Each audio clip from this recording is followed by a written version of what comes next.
ఈ IPL 2026 first మ్యాచ్‌లో RCB ఎస్ఆర్‌హెచ్‌ని చాలా ఈజీగా ఓడించింది. Play of the match Jacob Duffy. To be honest match start అయిన ఫస్ట్ 5 ఓవర్స్‌లోనే మ్యాచ్ మొత్తం వన్ సైడ్ అయిపోయింది. చాలా ఈజీగా గెలిచింది ఆర్‌సీబీ. ఈసారి ఇదే ఫస్ట్ టైం ఎస్ఆర్‌హెచ్‌ని ఆర్‌సీబీ 190+ చేజ్‌లో ఓడించడం. టు బీ హానెస్ట్ ఈసారి ఎస్ఆర్‌హెచ్ బౌలింగ్ అయితే చాలా వీక్‌గా అనిపిస్తుంది. లిటరల్లీ వస్తుందని చెప్పొచ్చు. ఎలాంటి బౌలింగ్ తోటి ఎస్ఆర్‌హెచ్ క్వాలిఫై సంగతి పక్కన పెడితే టేబుల్‌లో 10థ్ పొజిషన్‌లో కనిపించేటట్టుంది. వీలైనంత త్వరగా ప్యాట్ కమిన్స్ టీంలోకి వస్తే మంచిగుంటది. లేకపోతే చాలా కష్టం ఎస్ఆర్‌హెచ్‌కి. నిజానికి బౌలింగే కాదు బ్యాటింగ్ కూడా వీక్‌గానే కనిపిస్తుంది. ఏదో టీంలో 5 మెంబర్సే ఉన్నట్టు అనిపిస్తుంది బ్యాటర్స్ అయితే. ఇంకో ఇద్దరు ప్రాపర్ బ్యాటర్స్ కావాలి. నితీష్ కుమార్ రెడ్డి నెక్స్ట్ మ్యాచ్‌లో మంచిగా పెర్ఫార్మ్ చేయాలి. లేకపోతే చాలా కష్టం ఇక ఎస్ఆర్‌హెచ్ సంగతి. ఎనీవే మ్యాచ్ గురించి మాట్లాడుకుంటే టాస్ గెలిచిన ఆర్‌సీబీ ఫస్ట్ బౌలింగ్ తీసుకుంది. పర్ఫెక్ట్ ప్లానింగ్‌తో వచ్చారు ఆర్‌సీబీ వాళ్ళైతే బౌలింగ్ విషయంలో. To be honest last time అసలు ఎప్పుడు జరిగిందో కూడా నాకు గుర్తులేదు. ఒక బౌలర్ ఫస్ట్ 7 ఓవర్స్‌లో 4 ఓవర్స్ వేయడం. ఈసారి జేకబ్ డఫీ ఫస్ట్ 7 ఓవర్స్‌లో 4 ఓవర్స్ వేసిండు. అండ్ ఆ ప్లాన్ వర్కౌట్ అయింది. ఆ 4 ఓవర్స్‌లో తను 3 వికెట్స్ తీసుకోండు. Travis Head, Abhishek Sharma and Nitish Kumar Reddy. ఈ ముగ్గురు ఒకేలా అవుట్ అయ్యారు. సేమ్ ఆ ముగ్గురు కూడా అనవసరంగా పుల్ షాట్‌కి ట్రై చేసి అవుట్ అయిపోయారు. నాకు అనిపించింది ఎస్ఆర్‌హెచ్ వాళ్ళు ఎందుకని ఓవర్ అగ్రెసివ్‌గా ఆడుతుంటారు. తెలిసిపోతుంది కదా క్లియర్‌గా ఆ బౌలర్స్ ఏం చేయాలనుకుంటున్నారు, వాళ్ళ ప్లాన్ ఏంటో. అలాంటప్పుడు ఒకరిని చూసి ఒకరు నేర్చుకోవచ్చు కదా! లే అందరూ అట్లనే అవుట్ అయిపోయారు. అండ్ ఆ తర్వాత ఇషాన్ కిషన్ మ్యాచ్‌ని సేవ్ చేసినా సరిపోయింది. లేకపోతే ఎస్ఆర్‌హెచ్ హ్యూమిలేట్ అయ్యేది ఈసారి. బట్ ఏ మాటకి ఆ మాట ఇషాన్ కిషన్ అదేంటో లాస్ట్ 1 ఇయర్ నుంచి సుప్రీం ఫామ్‌లో కనిపిస్తున్నాడు. ఇంతకన్నా బెటర్ ఇంకా రీచ్ అవుతలేడు మరొకసారి ఈ పీక్ ఫామ్‌ని. బట్ ఈసారి అయితే పిచ్చి పీక్ ఫామ్‌లో కనిపిస్తుండు. చాలా బాగా ఆడిండు. 38 బాల్స్‌లోనే 80 రన్స్. అండ్ ఆ తర్వాత అనికేత్ వర్మ కూడా చాలా సూపర్‌గా ఆడిండు. 43 రన్స్ చేసిండు 17 బాల్స్‌లోనే.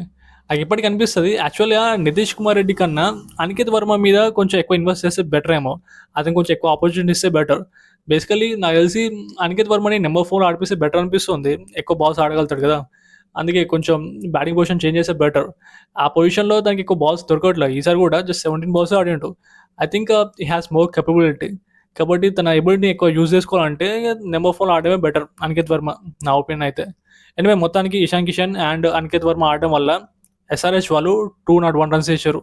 నిజానికి ఈ 200+ రన్స్ అనేది వేరే ఇంకే గ్రౌండ్లో అయినా సరే మంచి స్కోరే. బట్ ఈ చిన్నస్వామి గ్రౌండ్లో 200+ రన్స్ చేసినా సరే చాలా వీక్ అనిపించింది. ఐ మీన్ చాలా తక్కువ అనిపించింది. 30-40 రన్స్ షార్ట్ అన్నట్టు అనిపించింది.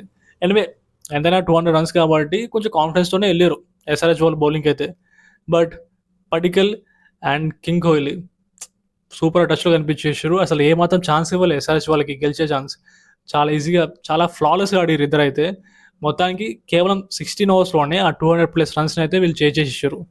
అండ్ నాకు ఇప్పటికి గుర్తుంది Padikkal 5 years back 5 years back 2021లో ఎస్ఆర్హెచ్ వర్సెస్ అండ్ ఆర్‌సీబీ మ్యాచ్‌లో టాప్ 2 స్పాట్ టార్గెట్ చేస్తున్నావు అనమాట ఆ టైంలో ఆర్‌సీబీ. నాకు ఇంకా గుర్తుంది ఆ మ్యాచ్‌లో పడికల్ 52 బాల్స్‌లో 41 రన్స్ చేశాడు. Literally one of the slowest innings ఆడిండు.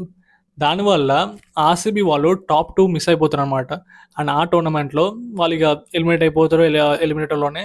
So, నాకు ఇంకా గుర్తుంది అలా అంత లోలో ఆడిన అండ్ పడికల్ ఈసారి కమ్‌బ్యాక్ ఇచ్చేసిండు మొత్తానికి. ఇదే ఎస్ఆర్‌హెచ్ టీమ్ మీద. జస్ట్ 26 బాల్స్‌లోనే 61 రన్స్ ఇచ్చిండు. ప్రాపర్ కమ్‌బ్యాక్ ఇచ్చిండు. అండ్ కోహ్లీ గురించి సెపరేట్‌గా చెప్పాల్సిన అవసరం లే. అదేంటో లాస్ట్ 3 ఇయర్స్ నుంచి కోహ్లీ అల్టిమేట్ ఫామ్‌లో కనిపిస్తుండు. ఈవెన్ 2016 కన్నా ఇది బెటర్ ఫామ్‌లో ఉన్నాడు మొత్తానికి. కన్సిస్టెంట్‌గా రన్స్ చేస్తుండు. అసలు as if nothing.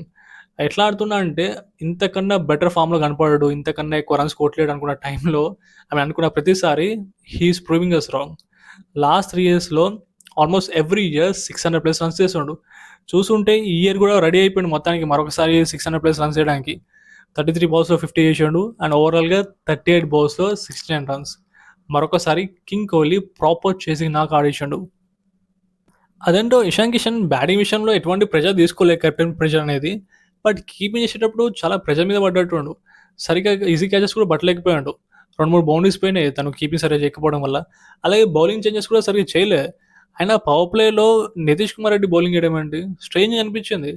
But of course again SRH bowling చూడడానికే వీక్‌గా ఉంది. సో, తను మాత్రం ఏం చేస్తారనిపించింది. మళ్ళీ అగైన్ యాస్ ఐ సెడ్ కొంచెం బౌలింగ్ చేంజెస్ కూడా కొంచెం వియర్డ్ అనిపించినాయి. ఏం చేస్తాం చెప్పండి ఎస్ఆర్‌హెచ్ బౌలింగే అట్లుంది. ఎనీవే మొత్తానికైతే ఆర్‌సీబీ 16 ఓవర్స్‌లోనే 200+ రన్స్ చేసేసి చాలా ఈజీగా గెలిచేసింది. ఇది వేకప్ కాల్ అనమాట ఎస్ఆర్‌హెచ్ వాళ్ళకి. ఇక నుంచి అయినా సరే ఈ ఓవర్ అగ్రెసివ్ బ్యాటింగ్ పక్కన పెట్టేసి కొంచెం కేర్ఫుల్ ఆడితే బాగుంటుంది. అలాగే బౌలింగ్ కొంచెం పర్ఫెక్ట్గా ప్లాన్ చేసుకోవాలి. అడ్డగోలు వేయకుండా బౌలింగ్ చేంజెస్ కూడా కొంచెం పర్ఫెక్ట్గా ప్లాన్ చేసుకుంటే బెటర్. ఇక ఆర్సీబీ విషయం గురించి మాట్లాడితే ఫస్ట్ మ్యాచ్ గెలిచారు కాబట్టి ఆబ్వియస్లీ క్రేజీ మూమెంటం ఉంది వాళ్ళ దగ్గర. ఇప్పుడు అది ఎట్లుందంటే ఇప్పుడు ఆల్రెడీ ఒకప్పుడు ఎప్పుడైతే వాళ్ళకి కర్స్ అయితే ఉందో అది ఒక ట్రోఫీ గెలవలేదు కదా, సో వాళ్ళు కొంచెం నర్వస్ అయితే ఉండే. బట్ ఈసారి మాత్రం వాళ్ళు ఫుల్ కాన్ఫిడెన్స్తో కనిపిస్తారు. ఎట్లాగో కర్స్ బ్రేక్ అయిపోయింది కదా, సో వాళ్ళు భయపడాల్సిన అవసరం లేదు. వాళ్ళకి అసలు ఏమాత్రం బ్యాక్ ఆఫ్ చేయాల్సిన అవసరం లేదన్నమాట. లైక్ లిటరల్లీ ఫుల్ ఫోర్స్తో ముందుకెళ్ళిపోతున్నారు. చూడాలి మరి ఎందాక వెళ్తారో. నాకు గుర్తున్నంత వరకు ఈ ఐపీఎల్ హిస్టరీలో కేవలం 2 టీమ్స్ మాత్రమే ట్రోఫీని డిఫెండ్ చేసుకున్నాయి. 2010 2011లో సిఎస్కే అండ్ 2019 2020లో ముంబై ఇండియన్స్. చూడాలి మరి ఈసారి రోయల్ ఛాలెంజర్స్ బెంగళూరు ఆ ట్రోఫీని డిఫెండ్ చేసుకుంటారా లేదా. That's it guys, see you again.